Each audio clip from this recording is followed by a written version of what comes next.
as you all know that we are doing chapter 9 ray optics. So today we will discuss new topic, that is relation between focal length and radius of curvature. In my previous video I tell you that focal length is equals to r by 2. What is f here? F is focal length, r is radius of curvature, and focal length is equals to half of radius of curvature. But here we prove it. तो it means कि आज हमें proof करना है कि जो focal length है वो रेडियस ऑफ कर्वेचर का हाफ है. ओके, तो उसके लिए मैं सबसे पहले यहाँ पे बाय कॉन्केव मिरर के रिफ्लेक्शन के थ्रू मैं प्रूफ करूँगी इस पर्टिकुलर रिलेशन को. नेक्स्ट जो आपका कॉन्वेक्स मिरर के थ्रू होगा, तो कॉन्वेक्स मिरर के लिए मैं आपको उसका एक रे डायग्राम बना के दिखा दूंगी और सेम टू सेम जैसे हम यहाँ पे डेरिवेशन करेंगे पूरी डेरिवेशन वहाँ पे भी वही होगी, बस वहाँ पे डायग्राम चेंज हो जाएगा. ठीक है, तो स्टार्ट करते हैं कॉन्केव मिरर के रिफ्लेक्शन से. तो आपको पता है, रूल्स आपने पढ़ रखे हैं, ये हमारा कॉन्केव मिरर है और ये प्रिंसिपल एक्सिस है. और आपको पता है कि जब भी कोई light ray parallel to principal axis concave mirror पे इंसिडेंट होती है तो वो किससे पास होती है? फोकस से पास होती है. तो आपको दिख रहा होगा कि यहाँ पे प्रिंसिपल एक्सिस पे एक पर्टिकुलर पॉइंट से पास हो रही है, उस पॉइंट को हम क्या कहते हैं? फोकस कहते हैं. Okay, now next one. आपको पता है फोकस के बियॉन्ड इधर की साइड सेंटर ऑफ कर्वेचर होता है, सेंटर ऑफ कर्वेचर. तो लेट अस कंसीडर, अगर मैं यहाँ पे पॉइंट ले लूँ तो ये है हमारा सेंटर ऑफ कर्वेचर. और आपको पता है कि अगर मैं इस स्पेरिकल पार्ट को पूरा का पूरा एक स्पेयर में कन्वर्ट कर दूं या सर्कल में कन्वर्ट कर दूं, या आपको सर्कल दिखेगा लेकिन मैं स्पेयर बोल रही हूँ यहाँ पे, ठीक है, इसको पूरा सर्कल में कन्वर्ट कर दूं, तो उस केस में क्या है कि अगर हम सेंटर से कोई भी लाइन इस तरीके से ड्रॉ करेंगे और टच कराएंगे इसके सर्कमफेरेंस से, तो आपको पता है वो इस पर्टिकुलर कॉन्केव मिरर की सरफेस के साथ 90 डिग्री का एंगल बनाएगी. मतलब ये जो रे है, ये जो मैंने सेंटर ऑफ कर्वेचर से एक लाइन ड्रॉ करी है, डॉटेड लाइन, वो नॉर्मल है किसके? इस पर्टिकुलर कॉन्केव मिरर की सरफेस के. ठीक है, अब जरा कुछ नाम दे देते हैं यहाँ पे इन रेज के. तो ये ए मान लेते हैं, ठीक है, इसे बी मान लेते हैं, सी तो पहले से ही है यहाँ पे. This is pole, as you all know that this is pole. और साथ ही साथ इस पर्टिकुलर इंसिडेंट पॉइंट को मैं एम मान लेती हूँ, आप कुछ भी मान सकते हैं, डी ई एफ. तो यहाँ पे मैं एक परपेंडिकुलर ड्रॉ कर रही हूँ, एम डी परपेंडिकुलर ड्रॉ कर रही हूँ प्रिंसिपल एक्सिस के. साथ ही साथ आपको पता है, देखिए ये इंसिडेंट रे है और ये है रिफ्लेक्टेड रे, और ये बीचों बीच कौन सी रे है? ये है नॉर्मल. तो अगर मैंने एंगल ऑफ इंसिडेंस थीटा माना है तो angle of incidence is equals to angle of reflection होता है. इट मीन्स ये भी क्या होगा? थीटा होगा. पता है ना आपको, नॉर्मल और रिफ्लेक्टेड रे के बीच में जो एंगल बनता है उसे कहते हैं एंगल ऑफ रिफ्लेक्शन, और इंसिडेंट रे नॉर्मल रे के बीच में जो एंगल बनता है उसे कहते हैं एंगल ऑफ इंसिडेंस. तो अगर angle of incidence theta late कर रखा तो एंगल ऑफ रिफ्लेक्शन भी क्या होगा? थीटा होगा यहाँ पे. ठीक है, नेक्स्ट थिंग आपको दिख रहा होगा, ये दोनों पैरेलल लाइन्स है, मतलब प्रिंसिपल एक्सिस और ए एम, यहाँ पे ये दोनों रेस क्या है? पैरेलल लाइन्स हैं. और अगर मैं यहाँ पे इस पर्टिकुलर नॉर्मल रे को ट्रांसवर्सल मानूँ, ट्रांसवर्सल, तो अगर ये थीटा है तो ये भी क्या होगा? अल्टरनेट इंटीरियर एंगल के थ्रू ये भी थीटा होगा. तो अल्टरनेट इंटीरियर एंगल के थ्रू ये भी क्या है? थीटा है. साथ ही साथ एक और ज्योमेट्री यहाँ पे देख लेते हैं. आपको दिख रहा होगा ये वाला जो एंगल है, मतलब एम एफ डी, ये वाला जो एंगल है वो इस ट्रायंगल का एक्सटीरियर एंगल बन रहा है. दिख रहा होगा आपको किस ट्रायंगल का? एफ सी एम का, इस वाले ट्रायंगल का एक एक्सटीरियर एंगल बन रहा है. और एक्सटीरियर एंगल की प्रॉपर्टी आपने क्या पढ़ रखी है? Exterior angle is equals to the sum of the opposite what? Opposite, sum of the opposite interior angles. तो आपको दिख रहा होगा इसके सामने जो दो एंगल्स हैं इंटीरियर एंगल्स अपोजिट, वो कौन से? थीटा और थीटा. मतलब थीटा प्लस थीटा टोटल कितना हो जाएगा? ये 2 थीटा. एक्सटीरियर एंगल की प्रॉपर्टी होती है. तो यहाँ पे हमने ज्योमेट्री के हिसाब से सारे एंगल्स यहाँ पे लिख दिए हैं. ठीक है, साथ ही साथ अब यहाँ पे आपसे पूछ लिया जाए कि फोकल लेंथ क्या है. तो साइन कन्वेंशन के हिसाब से मैंने आपको बताया था ना कि ऑलवेज जो भी डिस्टेंस है हम पोल से ही मेजर करेंगे. दूसरी चीज़ कि अगर इंसिडेंट रे के टूवर्ड्स डिस्टेंस होगी तो पॉजिटिव, अगर अपोजिट होगी तो नेगेटिव. तो P से लेकर F तक ये होती है फोकल लेंथ, और P से लेकर यहाँ पे C तक ये है रेडियस ऑफ कर्वेचर, आपको पता ही है. और अगर मैं यहाँ पे बोलूँ पी एफ यहाँ पे फोकल लेंथ है, इसकी डिस्टेंस कैसे जा रही है, नेगेटिव वे में जा रही है। देखिए इंसिडेंट रे ऐसे जा रही है और फोकल लेंथ अपोजिट डायरेक्शन में, तो इसलिए यहाँ पे क्या लिखूंगी माइनस का स्मॉल एफ और कैपिटल एफ में डिफरेंस रखना थोड़ा, क्योंकि जब हम पॉइंट की बात करें तो कैपिटल्स में इंडिकेट करा रहे हैं और जब डिस्टेंस की बात कर रहे हैं यहाँ पे फोकल लेंथ तो उसमें हम इसे स्मॉल लेटर में इंडिकेट करा रहे हैं। पी सी की भी जो डायरेक्शन है वो opposite to the direction of incident ray है, तो इसको भी हम क्या लिखेंगे P C is equals to minus का आर। ठीक है, अब नाउ यहाँ पे सबसे पहले आपको एक बात बता दें कि जब भी एक मैं थोड़ा सा आपको यहाँ पे ट्रिग्नोमेट्री का रूल या फिर यहाँ पे एक अप्रॉक्सीमेशन मेथड बता देती हूँ। जैसे कि आपको पता है हम 1.1 को नियरली इक्वल्स टू 1 लिख सकते हैं फिजिक्स में। ठीक है, तो ऐसे ही आपको एक चीज़ याद रखनी है कि अगर थीटा बहुत ही ज़्यादा छोटा हो, अगर थीटा बहुत ही ज़्यादा छोटा हो तो तब साइन थीटा अपने ही थीटा के नियरली इक्वल्स टू हो जाता है, या फिर जो टेन थीटा है वो अपने ही थीटा के नियरली इक्वल्स टू हो जाता है। तो आपको ये चीज़ याद रखनी है, साइन और टेन थीटा अपने ही थीटा के नियरली इक्वल्स टू हो जाता है। कब? अगर थीटा इज़ टू स्मॉल। दूसरी चीज़, थीटा कब स्मॉल बनता है? जब यहाँ पे हम अपर्चर, ये आपको दिख रहा है ना reflecting surface of this mirror, अगर ये reflecting surface of this mirror बहुत ही छोटी है, मतलब इसका अपर्चर बहुत ही स्मॉल है, तो जितने भी यहाँ पे एंगल्स बनेंगे वो सारे क्या बनेंगे, छोटे बनेंगे। तो हमने यहाँ पे कंसीडर यही कर रखा है कि जितने भी हम यहाँ पे मिरर्स, जो भी हम चीज़ें यहाँ पे करेंगे, लेंगे मिरर्स लेंगे या लेंस लेंगे, उनका अपर्चर हमें स्मॉल लेना है। ठीक है, तो स्टार्ट करते हैं। यहाँ पे सबसे पहले आप देखेंगे in triangle M D C, तो एम डी सी एक राइट ट्रायंगल आपको दिख रहा होगा। ठीक है, इसका एंगल क्या है यहाँ पे थीटा, इसमें निकालिए आप टेन थीटा की वैल्यू। तो टेन थीटा क्या होता है, परपेंडिकुलर, इसका परपेंडिकुलर कौन है, M D upon base, base क्या है यहाँ पे D C. Okay, D C इस तरीके से। नेक्स्ट थिंग, अब यहाँ पे इसे बना दीजिए equation first, in triangle M D F. एक और यहाँ पे राइट ट्रायंगल बन रहा है एम डी एफ, इसमें थीटा कितना बन रहा है, टू थीटा दिख रहा होगा आपको, थीटा टू थीटा बन रहा है। तो यहाँ पे आप निकालिए टेन टू थीटा, जैसे यहाँ पे टेन थीटा निकाला तो यहाँ पे tan two theta perpendicular upon base, मतलब M D upon D F, equation 2। Okay, अब नाउ हमें यहाँ पे क्या करना है, हमें पता है here aperture is too small, here aperture is too small. Aperture जब यहाँ पे स्मॉल है then theta is too small, जितने भी यहाँ पे थीटास बनेंगे, जितने भी एंगल्स बनेंगे वो भी स्मॉल होंगे। जब थीटा स्मॉल होंगे तो जो ऊपर आपको दिख रहा है ना इक्वेशन फर्स्ट में टेन थीटा, वो नियरली इक्वल्स टू थीटा के हो जाएगा, and tan two theta nearly equals to किसके हो जाएगा, टू थीटा के। ये दोनों वैल्यूज़ उठा के हम इक्वेशन 1 और 2 में रख देते हैं। तो सबसे पहले बारी आती है इक्वेशन 1 की, put these values in equation first and second.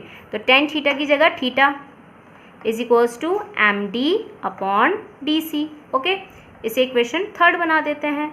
ऐसे ही यहाँ पे टेन टू थीटा की जगह कितना हो जाएगा, two theta is equals to M D upon D F, equation 4। अब आपको यहाँ पे दिख रहा होगा थीटा आ रहा है, तो इक्वेशन 3 से उठा के थीटा की वैल्यू इक्वेशन 4 में पुट कर दीजिए। तो जब हम ये वैल्यू उठा के यहाँ पे पुट करेंगे तो 2 एज इट इज़ थीटा के बदले कितना आएगा, M D upon D C is equals to R H S में क्या है, M D upon D F. इसका एम डी इसके एम डी से कैंसिल हो जाएगा। अब बात आती है यहाँ पे डी सी। अब आपको दिख रहा होगा ना ये जो डी वाला पार्ट है, ये हमने यहाँ पे क्या, जो भी डॉटेड लाइन वाला पार्ट है वो हमने यहाँ पे क्या करें, कंस्ट्रक्शन किया है। अब जब इसका अपर्चर बहुत ही स्मॉल है, आपको पता है जब इसका अपर्चर बहुत ही स्मॉल है तो उस केस में ये डी पॉइंट और ये पी पॉइंट एक दूसरे के बहुत ही क्लोज होंगे। जब एक दूसरे के क्लोज होंगे तो चाहे आप इसे एफ डी बोलें या फिर आप इसे एफ पी बोले, या फिर मैं बोल सकती हूँ चाहे आप इसे डी बोले चाहे इसे पी बोले, क्योंकि ये दोनों एक दूसरे के नियर होंगे तो इट मीन्स ये एक दूसरे के ऊपर ही जस्ट कोइंसाइड करेंगे। तो हेयर यहाँ पे आएगा, here aperture is too small,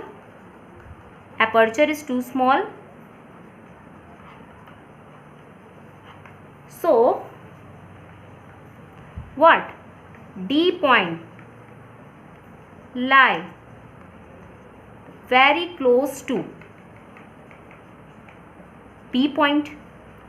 तो इट मीन्स जहाँ जहाँ पे D है वहाँ पे हम क्या लिख सकते हैं, P लिख सकते हैं। मतलब DC को हम लिख सकते हैं PC के इक्वल एंड DF को लिख सकते हैं यहाँ पे PF के इक्वल। तो जब ये दोनों वैल्यूज़ यहाँ पे पुट करेंगे तो क्या निकल के आएगा, तो यहाँ पे 2 एज इट इज़ रहेगा और DC की जगह PC आ जाएगा और 1/DF है तो यहाँ पे क्या आ जाएगा 1/PF आ जाएगा। ठीक है, और हमें पता है by sign convention PF is equals to -F put कर देंगे और PC is equals to -R put कर देंगे, माइनस से minus cancel and we get here F is equals to, यहाँ पे F इधर की साइड चला जाएगा, R क्रॉस मल्टीप्लिकेशन में ऊपर एंड 2 नीचे। So focal length is equals to कितना निकल के आ रहा है, half of radius of curvature, जो कि हमें यहाँ पे प्रूव करना था। अब बात आती है कि ये तो था कॉनकेव मिरर के थ्रू, अगर मुझे कॉन्वेक्स मिरर के थ्रू प्रूव करना है तो पूरी डेरिवेशन सेम वही रहेगी, बस यहाँ पे डायग्राम क्या हो जाएगा, थोड़ा चेंज हो जाएगा। तो देखिए डायग्राम क्या होता है, और ये डेरिवेशन मोस्ट इंपॉर्टेंट है तो आपको ये आनी चाहिए, क्योंकि इसके बाद जो और डेरिवेशन है वो थोड़ा कॉम्प्लेक्सिटी पकड़ेगी, वो थोड़ा और कॉम्प्लेक्स आएगी। तो उस कॉम्प्लेक्स डेरिवेशन को करने के लिए आपको ये जो छोटी मोटी डेरिवेशन, ये छोटी मोटी डेरिवेशन ही है स्टार्टिंग में, तो ये जो बेसिक डेरिवेशन है आपको अच्छे से पढ़नी पड़ेगी और ये proof examination point of view से भी मोस्ट इम्पॉर्टेंट है। तो ये आपके पास क्या दे रखा है, कॉन्वेक्स मिरर। कॉन्वेक्स मिरर कौन सा टाइप का मिरर होता है, कन्वर्जिंग और diverging, this is diverging mirror. तो उस केस में क्या है, हमें सेम वही रूल लेना है जो हमने कॉनकेव के केस में लिया था, parallel to principal axis passing through focus. Passing through focus का कैसे बताया था कॉन्वेक्स मिरर के केस में, कि सबसे पहले आपको एक डॉटेड लाइन लेके यहाँ पे प्रिंसिपल एक्सिस के एक पॉइंट पे से मीट करवाना है, वहाँ पे नाम दे देना है F, मतलब फोकस। और जो ये लाइट रे है, जो भी मतलब हमने यहाँ पे डॉटेड लाइन बनाई है, इसी में स्केल रख के बिल्कुल स्ट्रेट इस तरीके से क्या कर देना है, बैक साइड इसे प्रोड्यूस कर देना है। तो इट मीन्स अगर मैं इसको छुपा दूं तो इस केस में आपको यही तो लग रहा है कि कोई एक लाइट रे इस तरीके से इंसिडेंट हुई और रिफ्लेक्ट हो गई है, डाइवर्ज हो गई है। ठीक है, और अगर हम देखें तो ये जब रिफ्लेक्टेड रे को हम आगे की तरफ एक्सटेंड करेंगे तो जहाँ पे ये प्रिंसिपल एक्सिस पे टच करेगी वो कौन सा पॉइंट हो जाएगा, फोकस हो जाएगा। ठीक है, ये चीज़। साथ ही साथ जैसे हमने पहले नाम दिए थे, इसको A दे दिया है, इसे B दे दिया है। साथ ही साथ हमें पता है कि जो सेंटर ऑफ कर्वेचर है वो इसके बियॉन्ड लाई करेगा, और यहाँ पे सेंटर ऑफ कर्वेचर से जब हम क्या करते हैं, डॉटेड लाइन प्रोड्यूस करते हैं और इस पर्टिकुलर कॉन्वेक्स मिरर की सरफेस के साथ इसे ज्वाइन करते हैं, तो वो एक तरीके से नॉर्मल का काम करती है। इस तरीके से ये पूरी एक क्या है, नॉर्मल है। इंसिडेंट रे, नॉर्मल रे, तो इसके बीच में जो एंगल है, एंगल ऑफ इंसिडेंस, उसको मैंने लेट कर लिया थीटा, तो एंगल ऑफ रिफ्लेक्शन भी क्या निकल के आएगा, थीटा निकल के आएगा ऑब्वियसली। ओके, नेक्स्ट थिंग, अब जैसे आपको ये दिख रहा होगा कि ये रे और ये वाली रे, ये दोनों एक दूसरे के क्या है, ये बिल्कुल स्ट्रेट है, तो ये थीटा है, तो ये भी क्या हो जाएगा, यहाँ पे थीटा हो जाएगा। किससे, vertically opposite angles are equal, इस तरीके से। ठीक है, ये हो गया हमारे पास। नेक्स्ट इसके बाद यहाँ पे आता है कि अगर मैं यहाँ पे इस पर्टिकुलर रे को अगर मैं इसे आगे एक्सटेंड कर दूँ, ठीक है, इस तरीके से, ये पूरी रे है, इसको हमने क्या नाम दिया था, M, और एक परपेंडिकुलर हमने ड्रॉ किया था, याद होगा, D, ये तो कंस्ट्रक्शन में, और दिस इज पोल। तो अगर मैं इस रे को और ये प्रिंसिपल एक्सिस, ये दोनों आपको दिख रही होंगी कि ये क्या है, पैरेलल है, और मैं यहाँ पे अगर इस पर्टिकुलर रे को, इस पर्टिकुलर नॉर्मल रे को क्या मान के चलूँ, ट्रांसवर्सल मान के चलूँ, तो उस केस में क्या होगा, यहाँ पे बता सकते हैं, अगर ये थीटा है, अगर ये थीटा है तो इट मीन्स ये भी क्या होगा, थीटा। कैसे, उसमें तो अल्टरनेट इंटीरियर था, इसमें क्या होगा, अगर इस टाइप का कोई आपको एंगल दिखता है, this is theta, so this is also theta, तो ये किस टाइप का एंगल होता है, करस्पॉन्डिंग एंगल्स आर इक्वल, तो करस्पॉन्डिंग एंगल्स आर इक्वल की वजह से थीटा हो जाएगा। अब आपको दिख रहा होगा ये जो ट्रायंगल है इसका एक्सटीरियर एंगल है, ये एक्सटीरियर एंगल की प्रॉपर्टी क्या होती है, इन दोनों थीटास को प्लस करा दो, तो ये क्या हो जाएगा, 2 थीटा।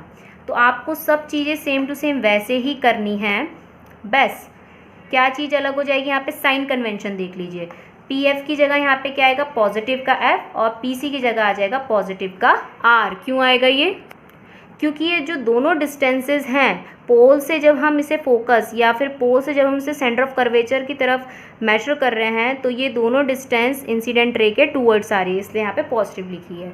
तो लास्ट में जब आप वहाँ पे प्लेस करेंगे ना, तो कॉनकेव के केस में -F और -R हमने प्लेस किया था, इसकी केस में क्या करेंगे, +F एंड +R।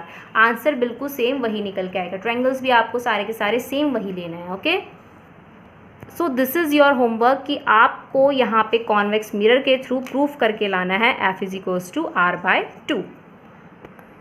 नेक्स्ट यहाँ पे है मिरर फॉर्मूला और इसको हमें प्रूफ करना है सेम टू सेम जैसे पहले किया था, bye reflection through concave mirror and reflection through convex mirror.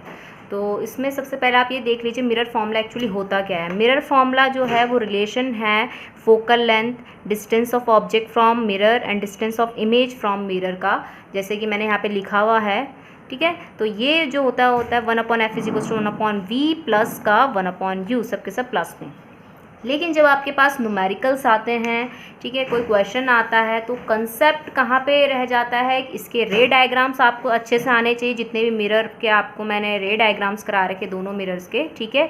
दूसरी चीज़ साइन कन्वेंशन पे भी ध्यान देना है कि जो भी हम चीज़ें वहाँ पे पुट करेंगे वो साइन कन्वेंशन के हिसाब से ही पुट करेंगे, जो कि मैंने आपको बता रखा है, ठीक है। तो ये आपको फॉर्मूला भी याद होना चाहिए। इसी के साथ साथ हम यहाँ पे प्रूफ करेंगे लीनियर मैग्नीफिकेशन की एक्सप्रेशन को भी। लीनियर मैग्नीफिकेशन कहीं पे भी नाम सुनने में आ गया तो इट मीन्स मैग्नीफिकेशन का मतलब क्या है कि ऑब्जेक्ट के हिसाब से, वो जो हमने ले रखा है मिरर, ऑब्जेक्ट के हिसाब से वो इमेज कितनी बड़ी बना रहा है, वो होता है मैग्नीफिकेशन। अगर मैग्नीफिकेशन प्लस में आए, ठीक है, प्लस में जैसे 1 2 3 4 5 6, इट मीन्स कि जो भी वहाँ पे ऑब्जेक्ट है वो उसकी इमेज कैसी बन रही है, बड़ी बन रही है, ठीक है। लेकिन अगर मैग्नीफिकेशन वहाँ पे माइनस में निकल के आता है तो इट मीन्स कि वहाँ पे इमेज कैसी निकल के आ रही है, वहाँ पे छोटी निकल के आ रही है, ठीक है। तो एक्चुअली अगर हम यहाँ पे देखें तो it means magnification, linear magnification क्या है कि हाइट ऑफ या फिर साइज़ ऑफ ऑब्जेक्ट के हिसाब से जो भी वो मिरर है वो साइज़ ऑफ इमेज कितना वहाँ पे बना के दे रहा है, तो उसे हम क्या कहते हैं, लीनियर मैग्नीफिकेशन। और इसको हम इंडिकेट कराते हैं स्मॉल m से। और यहाँ पे जो हमारे पास लीनियर मैग्नीफिकेशन है उसका जो फॉर्मूला होता है या मेजर किया जाता है वो किया जाता है height of image to the height of object के हिसाब से, ठीक है। और यहाँ पे इसको जब हम आगे प्रूफ करेंगे तो माइनस का v/u करके निकल के आएगा। अब देखिए जो यहाँ पे आप फॉर्मूले पढ़ रहे हैं ना मिरर के केस में, लेंस के केस में भी आप नेक्स्ट चैप्टर में पढ़ेंगे, लेकिन थोड़ा सा इसमें जस्ट रिवर्स हो जाएगा वहाँ पे, ठीक है। तो आपको एक एक करके यहाँ पे अपने कंसेप्ट क्लियर करने। तो चलिए स्टार्ट करते हैं मिरर फॉर्मूला और लीनियर मैग्नीफिकेशन का प्रूफ। तो यहाँ पे सबसे पहले आपको ये डायग्राम समझना है कि मैंने यहाँ पे कौन सा वाला केस ले रखा है, कॉनकेव मिरर का। तो when object place beyond C means centre of curvature, तो आपको पता है वो इमेज कहाँ बनती है, बिटवीन सी एंड एफ के बनती है। और साइज़ कैसा होता है उसका, smaller than the size of object, जिसको हम डिमिनिश्ड भी बोलते हैं। तो यहाँ पे मैंने दो रूल्स लिए हैं रिफ्लेक्शन के, एक parallel to principal axis and passing through focus. दूसरा क्या है यहाँ पे कि जब कोई लाइट रे इंसिडेंट करेगी पोल पे तो उतने ही सेम एंगल के थ्रू क्या हो जाएगी, रिफ्लेक्ट बैक हो जाएगी। तो देखिए दो रिफ्लेक्टेड रे हैं, एक तो ये वाली जो फोकस से पास हो रही है, दूसरी कौन सी जो सेम एंगल बनाते हुए पास हो रही है, पोल से ही रिफ्लेक्ट बैक हो जा रही है। तो जब रिफ्लेक्ट हो के ये जो दोनों रेज जहाँ पे इनका इंटरसेक्शन पॉइंट है वहाँ पे क्या बनेगी, इमेज बनेगी। और ये इमेज आपको दिख रही है कैसी बन रही है, इन्वर्टेड बन रही है और रियल बन रही है। रियल क्यों, क्योंकि एक्चुअल इंटरसेक्शन से मिल रही है। तो यहाँ से आपको साइन कन्वेंशन अगर पता करना है तो कैसे पता चलेगा, P से लेकर F ये फोकल लेंथ है, P से लेकर A' ये A' तक, ठीक है, P से लेकर A', तो ये इमेज है ना, तो इमेज डिस्टेंस हमने V ले रखी है। P से लेकर A तक, A क्या है यहाँ पे, ऑब्जेक्ट प्लेस कर रखा है यहाँ पे, तो ये है U। तो अब साइन कन्वेंशन देखिए, सारी की सारी जो डिस्टेंसेज हैं वो अपोजिट जा रही है इंसिडेंट रे के, तो इट मीन्स सब के जो सब हैं यहाँ पे इनके आगे साइन आएगा नेगेटिव का। ओके, तो नेगेटिव का साइन आ गया है। और आपको एक और चीज़ पता लग गई कि अगर नेगेटिव साइन लिखा है फॉर रिफ्लेक्शन वाले केस में तो इट मीन्स कि वहाँ पे माइनस भी है, तो इट मीन्स वो कैसी टाइप की इमेज होगी, रियल होगी एंड इन्वर्टेड होगी। ये भी आपको ऑलवेज याद रखना है। और यू तो ऑलवेज नेगेटिव निकल के आता ही आता है, ठीक है। और साथ ही साथ कॉनकेव मिरर का जो यहाँ पे फोकल लेंथ है वो क्या आएगा, यहाँ पे नेगेटिव आएगा। तो चलिए स्टार्ट करते हैं। इसमें हमने एक क्या करना है, एक कंस्ट्रक्शन करना है। तो ये डी पॉइंट लेट कर लेते हैं और डी से एक परपेंडिकुलर ड्रॉ करते हैं प्रिंसिपल एक्सिस में, जो कि होगा डी एन, ठीक है। डी एन यहाँ पे मैंने एक परपेंडिकुलर ड्रॉ कर रखा है, किसके, प्रिंसिपल एक्सिस के। तो अब हमें यहाँ पे सिमिलैरिटी लगानी है। आपने सिमिलैरिटी क्राइटेरियन पढ़ा होगा क्लास 10th में।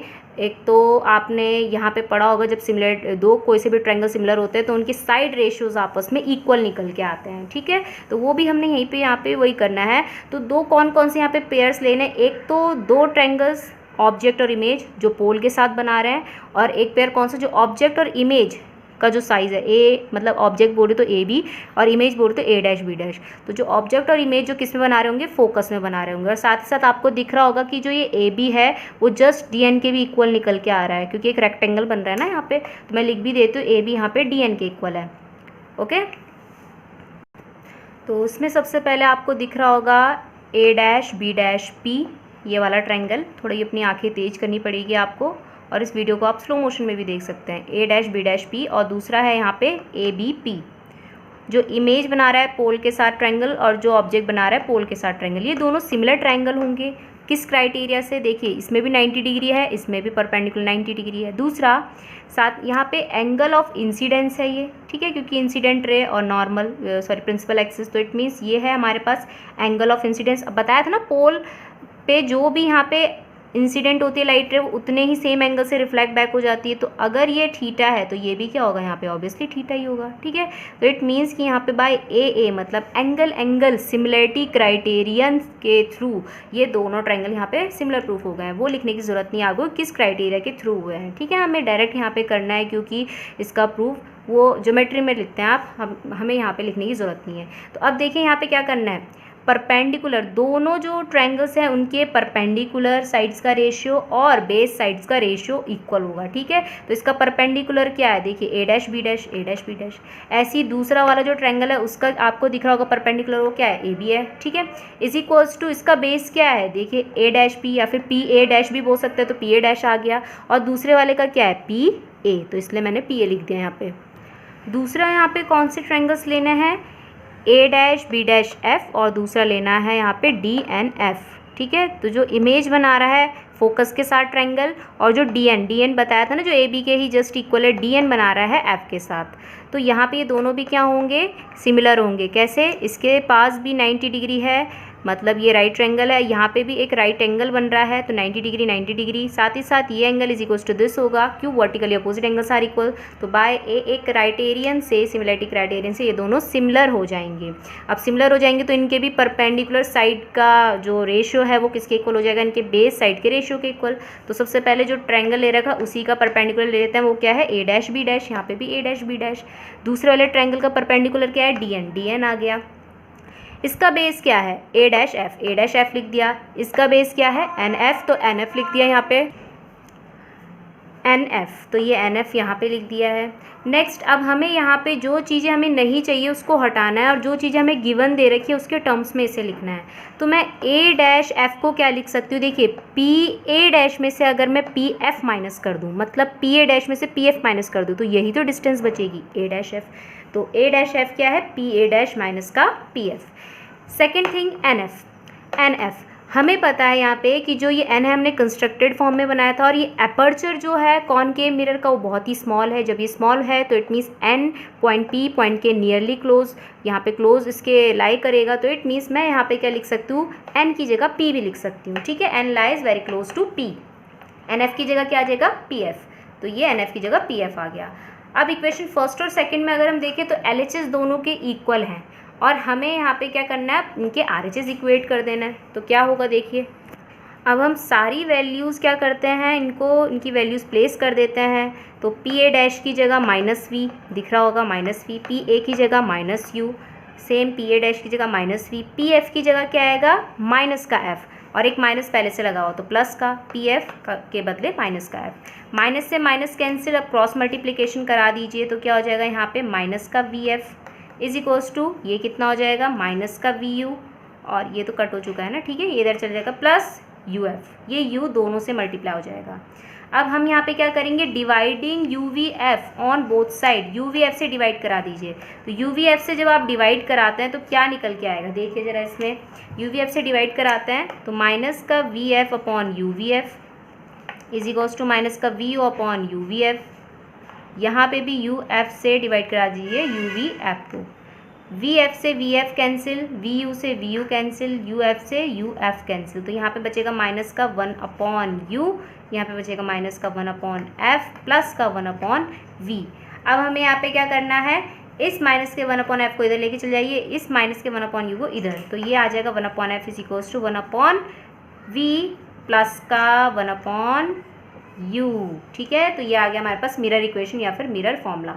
अब आप सोच रहे होंगे मैंने यहाँ पे फर्स्ट इक्वेशन यहाँ पे हटाई क्यों नहीं, क्योंकि अब इसका रीयूज़ होगा, दूसरा यूज़ होगा लीनियर मैग्नीफिकेशन निकालने के लिए। तो लीनियर मैग्नीफिकेशन के लिए आपको फॉर्मूला अच्छे से पता है क्या होता है, HI/HO।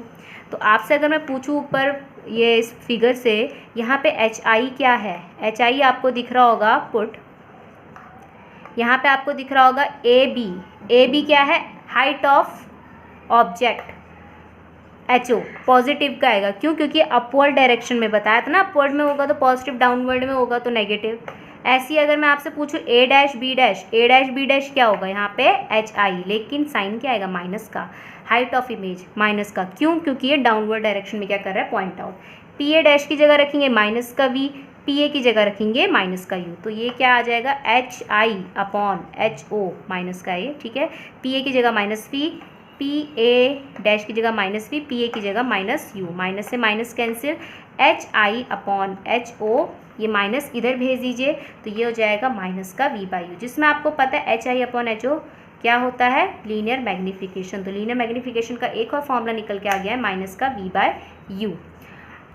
अब आपके पास होमवर्क ये है कि आपने जैसे मिरर फार्मूला, जैसे मैंने यहाँ पे मिरर फार्मूला कॉनकेव मिरर के रिफ्लेक्शन के थ्रू प्रूव किया है, तो आपको यहाँ पे मिरर फार्मूला प्रूव करके लाना है रिफ्लेक्शन थ्रू कॉन्वेक्स मिरर के। ठीक है, ये आपका होमवर्क है।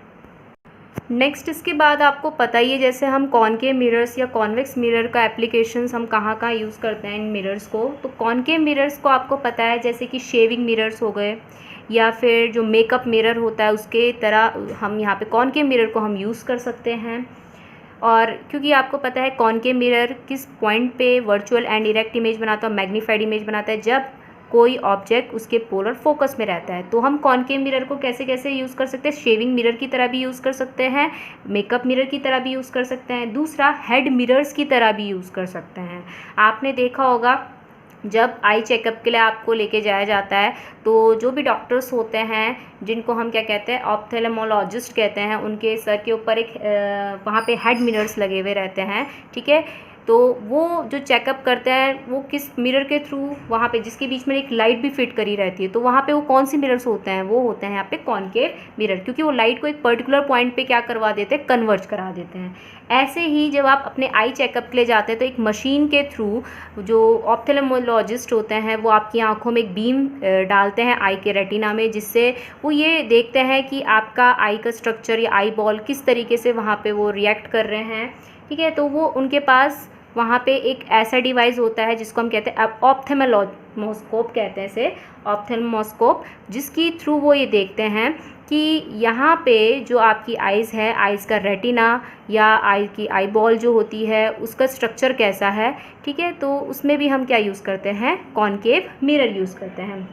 नेक्स्ट है यहाँ पे एस्ट्रोनॉमिकल टेलीस्कोप्स में भी कॉनकेव मिरर यूज़ होता है, जो रिफ्लेक्टिंग टाइप टेलीस्कोप हो गया, न्यूटोनियन टेलीस्कोप भी कहते हैं, जिसे हेडलाइट्स हो गए, हेडलाइट्स आपने देखी होंगी, हेडलाइट्स में भी हम किसका यूज़ करते हैं, जैसे कार्स हो गए, कोई भी व्हीकल है उसकी हेडलाइट्स में कॉनकेव मिरर का यूज़ होता है। सोलर फर्नेस जो है उसमें भी हम कॉनकेव मिरर का यूज़ करते हैं। सिनेमा प्रोजेक्टर्स में भी कॉनकेव मिरर्स का यूज़ होता है। नेक्स्ट बात आती है कि कॉन्वेक्स मिरर का कहाँ यूज़ होता है। तो जैसे आप FRI गए होंगे तो FRI में क्या है, वहाँ पे जैसे कोई कॉर्नर्स आते हैं तो उस केस में वहाँ पे हर एक जगह पे कॉन्वेक्स मिरर लगाए गए हैं कि ताकि आप वहाँ उसके कॉर्नर से आ रही कोई भी ऑब्जेक्ट को या कोई भी व्हीकल है उसको आप देख सकें उससे। तो ये भी आपको याद रखना है कि व्हीकल्स में जो भी रियर व्यू मिरर रहते हैं जिससे आप पीछे का पूरा देखते हैं कि कौन कौन से व्हीकल आपके पीछे आ रहे हैं, तो वो मिरर भी कौन सा मिरर होता है, कॉन्वेक्स मिरर होता है। ठीक है, और साथ ही साथ आपने साथ मोड में भी देखा होगा जहाँ पे शार्प टर्न्स होते हैं या फिर शार्प कॉर्नर्स होते हैं, वहाँ पे भी कॉन्वेक्स मिरर लगाए जाते हैं। तो इसके साथ साथ आपका रिफ्लेक्शन ऑफ लाइट का चैप्टर यहीं पे ख़त्म होता है। नेक्स्ट टॉपिक हम स्टार्ट करेंगे refraction of light next video lecture से। Thank you.